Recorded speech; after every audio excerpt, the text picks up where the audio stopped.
আছে কিনা। ঘুম থেকে উঠে যদি দেখি ফরজ গোসল করতে হয়, একই সময় যদি ফজরের ওয়াক্ত বেশি সময় না থাকে, এমত অবস্থা করণীয় কি? গোসল ফরজ হলে গোসল করা ছাড়া নামাজ পড়া যাবে, গোসল করেই তারপরে নামাজ পড়তে হবে।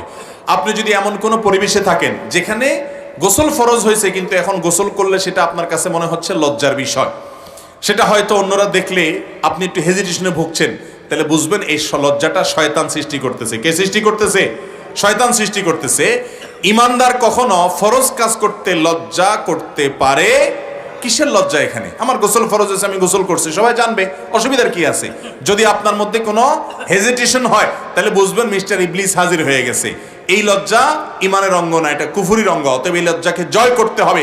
এটাকে সৎ সাহস বলে, যে আমি ভালো কাজ করতে কোনো প্রকার ভয় সংকোচ করব না, এটা করতে হবে।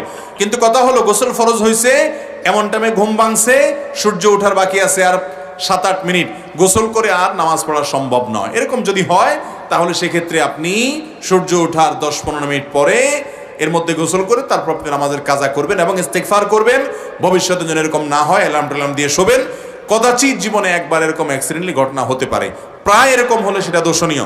কিন্তু গোসল ফরজ হলে গোসল না করে নামাজ পড়ার সুযোগ নাই, যেহেতু পবিত্রতা অর্জন করা এটা নামাজের জন্য পূর্ব শর্ত। এই শর্ত আদায় করা ছাড়া নামাজ হবে না।